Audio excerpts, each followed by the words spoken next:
അസ്സലാമു അലൈക്കും വറഹ്മത്തുള്ളാഹി വബറകാതുഹു. ബിസ്മില്ലാഹിർ റഹ്മാനിർ റഹീം.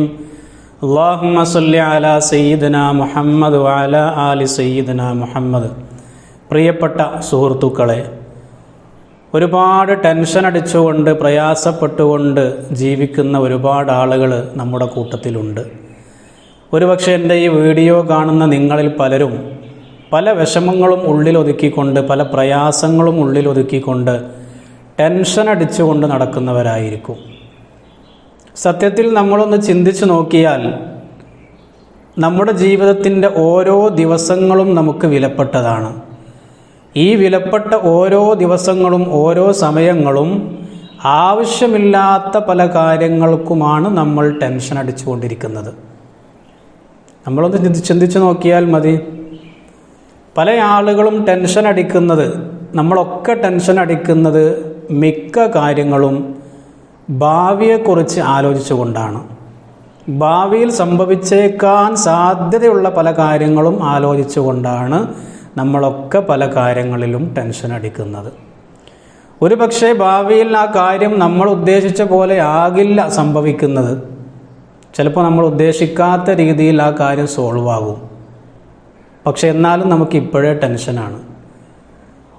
ഒരാഴ്ച കഴിഞ്ഞാൽ എനിക്കൊരു വ്യക്തിക്ക് പൈസ കൊടുക്കാനുണ്ട്, അല്ലെങ്കിൽ ഒരാഴ്ച കഴിഞ്ഞാൽ ഞാൻ കടം കൊടുത്ത വ്യക്തി എനിക്കൊരാഴ്ച കഴിഞ്ഞിട്ട് ഇന്നാലിന്ന ഡേറ്റിൽ പൈസ തിരിച്ചു തരാമെന്ന് പറഞ്ഞിട്ടുണ്ട്. രണ്ട് ആളുകൾക്കും ഇവിടെ ടെൻഷനാണ്. കിട്ടാനുള്ള ആൾ കരുതുന്നത് അദ്ദേഹം അടുത്ത ആഴ്ച എനിക്ക് തരാമെന്ന് പറഞ്ഞിട്ടുണ്ട്, കിട്ടുമോ ഇല്ലയോ, അവിടെ ടെൻഷൻ. കൊടുക്കാനുള്ള ആളെ സംബന്ധിച്ചിടത്ത് അദ്ദേഹം ചിന്തിക്കുന്നത് അടുത്ത ആഴ്ച കൊടുക്കാമെന്നാണ് ഞാൻ ഏറ്റിട്ടുള്ളത്, എൻ്റെ കയ്യിൽ അടുത്ത ആഴ്ച ആ തുക എൻ്റെ കയ്യിൽ കിട്ടുമോ ഇല്ലേ, കൊടുക്കാൻ എൻ്റെ കയ്യിൽ പൈസ കാണുമോ ഇല്ലേ എന്നോർത്തുകൊണ്ട് ഇദ്ദേഹവും ടെൻഷൻ അടിക്കുന്നു. ഇത് ഞാനൊരു ഉദാഹരണം പറഞ്ഞതാണ്. ഇങ്ങനെ പല കാര്യങ്ങളും നമ്മൾ ടെൻഷൻ അടിക്കുന്നത് ഭാവിയിൽ സംഭവിച്ചേക്കാവുന്ന കാര്യങ്ങളെക്കുറിച്ചാണ്. ഒരുപക്ഷെ പണം കിട്ടാനുള്ള വ്യക്തി ഒരാഴ്ച ടെൻഷൻ അടിച്ച് നടന്നു. പക്ഷേ ഒരാഴ്ച കഴിഞ്ഞപ്പോൾ അദ്ദേഹം ആ കിട്ടാനുള്ള തുക കൃത്യമായിട്ട് അദ്ദേഹത്തിൻ്റെ കയ്യിൽ കൊണ്ടുപോയി കൊടുത്തു. ഇവിടെ ഇപ്പോൾ എന്താണ് സംഭവിച്ചത്? ഈ കിട്ടാനുള്ള വ്യക്തി ഈ ഒരാഴ്ച മുഴുവനും ടെൻഷൻ അടിച്ചത് വെറുതെയായി. കൊടുക്കാനുള്ള വ്യക്തി ഒരാഴ്ച അദ്ദേഹം ടെൻഷൻ അടിച്ച് നടന്നു. കൊടുക്കാൻ വന്ന ഏറ്റ ഡേറ്റിൻ്റെ പിറ്റേ ദിവസം, തലേ ദിവസം അദ്ദേഹത്തിന് കുറച്ച് പൈസ എവിടെ നിന്നൊക്കെയോ അദ്ദേഹത്തിന് കിട്ടി. ആ പൈസ അദ്ദേഹത്തിന് തിരിച്ചു കൊടുക്കാനുള്ള ആൾക്ക് കൊണ്ടുപോയി കൊടുക്കുകയും ചെയ്തു. ഇപ്പോൾ ഇദ്ദേഹം ഒരാഴ്ച ഇവിടെ ടെൻഷൻ അടിച്ചതും വെറുതെയായി. അപ്പോൾ നമ്മൾ ചിന്തിക്കേണ്ടത്, ഒരു വരാനിരിക്കുന്ന ഒരു കാര്യത്തെക്കുറിച്ച് നമ്മൾ ഇപ്പോഴേ ടെൻഷൻ അടിക്കുമ്പോൾ രണ്ട് നെഗറ്റീവ് സംഭവങ്ങളാണ് അവിടെ സംഭവിക്കുന്നത്. ഒന്ന്, ഒരുപക്ഷെ ഭാവിയിൽ സംഭവിച്ചേക്കാൻ സാധ്യതയുള്ള ആ കാര്യം നമ്മൾ ഉദ്ദേശിച്ച പോലെ ആയിട്ടില്ലെങ്കിൽ ഇത്രയും സമയം നമ്മൾ ടെൻഷൻ അടിച്ച് വെറുതെയായി. ഇനി അഥവാ നമ്മൾ ഉദ്ദേശിച്ച പോലെ തന്നെ അത് സംഭവിച്ചു എന്ന് വെക്കുക, അതിന് നമ്മൾ ഇത്രയും കാലം ടെൻഷൻ അടിച്ചുകൊണ്ട് അത് സംഭവിക്കാതിരിക്കുമോ? അതുമില്ല. അപ്പോൾ എങ്ങനെ നോക്കുകയാണെങ്കിലും വരാൻ പോകുന്ന ഭാവിയിൽ സംഭവിച്ചേക്കാവുന്ന പല കാര്യങ്ങളും ആലോചിച്ചുകൊണ്ട് ഇപ്പോഴേ ടെൻഷൻ അടിച്ചതുകൊണ്ട് ആ സംഭവം അവിടെ നിന്ന് മാഞ്ഞു പോകുന്നില്ല. അല്ലെങ്കിൽ അത് നമ്മൾ ഉദ്ദേശിച്ച പോലെ ആകാനോ ഉദ്ദേശിച്ച പോലെ തന്നെ ആകാതിരിക്കാനോ നിർവാഹമില്ല, സംഭവിക്കാൻ സാധ്യതയില്ല.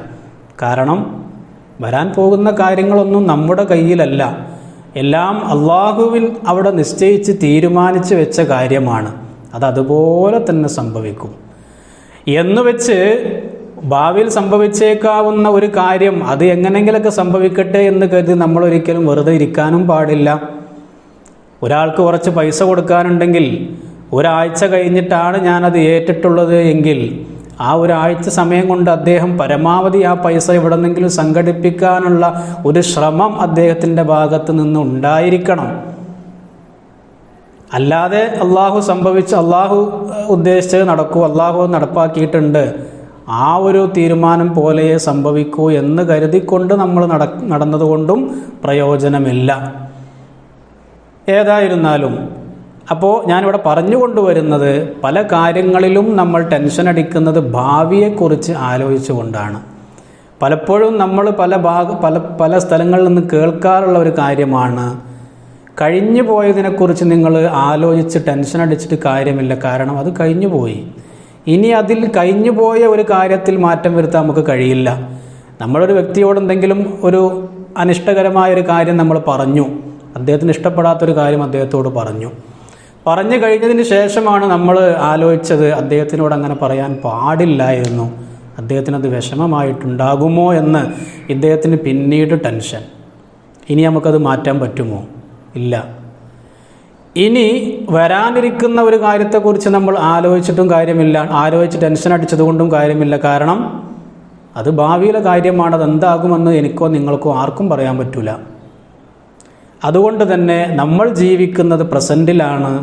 ഇപ്പോൾ നമ്മൾ ടെൻഷനില്ലാതെ, മനസ്സിന് കൂടുതൽ വിഷമം കൊടുക്കാതെ നമ്മൾ ജീവിച്ച് മുന്നോട്ട് പോവുക. ഒരു മുഅ്മിനായ മനുഷ്യനെ സംബന്ധിച്ചിടത്തോളം അവൻ്റെ എല്ലാ പ്രശ്നങ്ങൾക്കും പരിശുദ്ധ ഖുർആനിൽ പരിഹാരം പറയുന്നുണ്ട്. വനുനസ്സിലു മിനൽ ഖുർആനി മാ ഹുവ ശിഫാഉൻ വറഹ്മത്തുൽ ലിൽ മുഅ്മിനീൻ. മുഅ്മിനീങ്ങൾക്ക് അവനിറക്കപ്പെട്ട ഗ്രന്ഥമാകുന്ന ഖുർആനിൽ എല്ലാറ്റിനും പരിഹാരം, ഷിഫ ഉണ്ട്, രോഗശമനമുണ്ട്, വറഹ്മത്തുൻ, അതുപോലെ തന്നെ കാരുണ്യവുമുണ്ട് ആ ഖുർആനിൽ. അതവൻ്റെ മാനസികപരമായ വിഷമങ്ങളാകട്ടെ, പ്രയാസങ്ങളാകട്ടെ, രോഗങ്ങളാകട്ടെ, ശാരീരികമായ ബുദ്ധിമുട്ടുകളോ രോഗങ്ങളോ എല്ലാത്തിനും ഖുർആനിൽ പരിഹാരമുണ്ട്. എങ്ങനെയാണ് നമുക്ക് പരിഹാരം കിട്ടുന്നത്? നമ്മൾ ഖുർആനുമായി സമീപിക്കുന്ന രീതിക്കനുസരിച്ചാണ് ഖുർആൻ നമുക്ക് ഫലം തരുന്നത്. എന്നാൽ നമ്മുടെ ഓരോ ദിവസവും ടെൻഷൻ ഒഴിവാക്കിക്കൊണ്ട് വളരെ സന്തോഷത്തോടുകൂടെ ഓരോ ദിവസവും നമുക്ക് നീക്കാൻ, നമുക്ക് ജീവിച്ച് ആസ്വദിച്ച് ജീവിക്കാൻ മഹാന്മാരായ പണ്ഡിതന്മാരവരുടെ കിതാബുകളിൽ പറയുന്നു, ഒരു വ്യക്തി അതിരാവിലെ സൂറത്തു യാസീൻ പാരായണം ചെയ്താൽ അവൻ്റെ അന്നത്തെ ആ ദിവസത്തെ എല്ലാ ബുദ്ധിമുട്ടുകളും മാറിക്കിട്ടും. അതുപോലെ തന്നെ അദ്ദേഹത്തിന് അന്നേ ദിവസം വൈകുന്നേരം വരെ വളരെ റാഹത്തുള്ള സന്തോഷകരമായ ജീവിതമായിരിക്കും അന്ന് അദ്ദേഹത്തിന് ലഭിക്കുക. ഒരു വ്യക്തി വൈകുന്നേരം ഒരു പ്രാവശ്യം സൂറത്ത് യാസീൻ ഓതിയാൽ പിറ്റേന്ന് നേരം വെളുക്കുന്നത് വരെ അദ്ദേഹത്തിൻ്റെ ജീവിതത്തിൽ വളരെ സന്തോഷമുള്ള കാര്യങ്ങളായിരിക്കും സംഭവിക്കുക. അദ്ദേഹത്തിന് അതുവരെ ഇടയിലുള്ള ആ അടുത്ത പ്രഭാതം വരെയുള്ള സമയത്ത് അദ്ദേഹത്തിന് നല്ലൊരു ജീവിതമായിരിക്കും അദ്ദേഹത്തിന് ലഭിക്കുക. സൂറത്തു യാസീനിൻ്റെ മഹത്വമാണ്, നമുക്കെല്ലാവർക്കും കാണാതെ അറിയുന്ന സൂറത്താണ്. നമ്മുടെ ജീവിതത്തിൽ പലപ്പോഴും നമ്മൾ ഒരുപാട് തവണ നമ്മൾ ഓതാറുള്ള സൂറത്താണ് പരിശുദ്ധമായ യാസീൻ. ഈ യാസീനിൻ്റെ മഹത്വമാണ് ഞാൻ പറഞ്ഞത്. ഒരാൾ അതിരാവിലെ ഓതിയാൽ വൈകുന്നേരം വരെ അദ്ദേഹത്തിൻ്റെ നല്ല സന്തോഷത്തോടെയുള്ള ജീവിതമായിരിക്കും. വൈകുന്നേരം ഓതിയാൽ പിറ്റേന്ന് പ്രഭാത സമയം വരെ അദ്ദേഹത്തിന് നല്ല റാഹത്തുള്ള ജീവിതമായിരിക്കും. അതിനോട് കൂടെ തന്നെ പറയുന്നു, ഒരു വ്യക്തി ഈ യാസീൻ ഉച്ച സമയത്ത് സദറുൻ നഹാർ, പകലിൻ്റെ മധ്യത്തിൽ ഒരാൾ സൂറത്തു യാസീൻ ഓതിയാൽ അദ്ദേഹത്തിന് എന്തെല്ലാം ഹലാലായ മുറാദുകളുണ്ടോ, ഉദ്ദേശങ്ങളുണ്ടോ, അതെല്ലാം നിറവേറി കിട്ടുമെന്ന് ആ കിതാബുകളിൽ മഹാന്മാരായ പണ്ഡിതന്മാർ പഠിപ്പിക്കുന്നു. സൂറത്തു യാസീൻ ഒന്നുകിൽ നിങ്ങൾ പകലിൻ്റെ ആദ്യത്തിൽ ഓതുക, എന്നാൽ നിങ്ങൾക്ക് ആ ദിവസം വളരെ ശോഭനമായിരിക്കും, നല്ല റാഹത്തായിരിക്കും. ഇല്ലെങ്കിൽ വൈകുന്നേര സമയത്ത് ഓതുക. ഉച്ചക്ക് ഒരുപാട് ആവശ്യങ്ങൾ നിറവേറി കിട്ടാനുള്ള വ്യക്തിയാണെങ്കിൽ അദ്ദേഹം ഉച്ചക്ക് ഒരു പ്രാവശ്യം സൂറത്ത് യാസീൻ പാരായണം ചെയ്യുക. അപ്പോൾ ടെൻഷൻ അടിച്ചുകൊണ്ട്, ബുദ്ധിമുട്ടിക്കൊണ്ട്, പ്രയാസപ്പെട്ടുകൊണ്ട് ജീവിതം തള്ളി നീക്കുന്ന ഓരോ മുഅ്മിനിനും സൂറത്തു യാസീൻ പകലിൻ്റെ ആദ്യത്തിൽ ഓതുക. തീർച്ചയായിട്ടും നിങ്ങൾക്ക് അന്നത്തെ ദിവസം വളരെ സന്തോഷമായിരിക്കും. വെറുതെ ടെൻഷൻ അടിച്ചുകൊണ്ട് നമ്മുടെ ആയുസ്സും നമ്മുടെ ഊർജവും നമ്മുടെ ഉന്മേഷവും നമ്മുടെ ആവേശവും ഒക്കെ നമ്മൾ ചോർത്തിക്കളയാതെ പ്രസൻറ്റിൽ ജീവിക്കാൻ നമ്മൾ പ്രത്യേകം ശ്രദ്ധിക്കുക. ഇപ്പോൾ നമ്മൾ ജീവിക്കുകയാണ്. വരാൻ പോകുന്ന കാര്യത്തെക്കുറിച്ച് നമ്മൾ കൂടുതൽ ആലോചിച്ചുകൊണ്ട് ടെൻഷൻ അടിക്കാതെ ജീവിതം ഭാസുരമാക്കാൻ നമ്മൾ പ്രത്യേകം ശ്രദ്ധിക്കുക. സൂറത്തു യാസീൻ കഴിയുന്ന ആളുകളൊക്കെ പാരായണം ചെയ്യാൻ വേണ്ടി ശ്രമിക്കുക, അതിനു വേണ്ടി പരിശ്രമിക്കുക. അല്ലാഹു സുബ്ഹാനഹു വ തആല നമ്മുടെ എല്ലാ പ്രയാസങ്ങളും ടെൻഷനും അവൻ നീക്കിത്തരുമാറാകട്ടെ. അല്ലാഹു സുബ്ഹാനഹു വ തആല നമുക്ക് ഭാവിയിൽ വരാനിരിക്കുന്ന എല്ലാ ആപത്ത് മുസീബത്തുകളെ തൊട്ടും അല്ലാഹു നമ്മെ എല്ലാവരെയും കാത്തു രക്ഷിക്കുമാറാകട്ടെ. അസ്സലാമു അലൈക്കും വറഹ്മത്തുള്ളാഹി വബറകാതുഹു.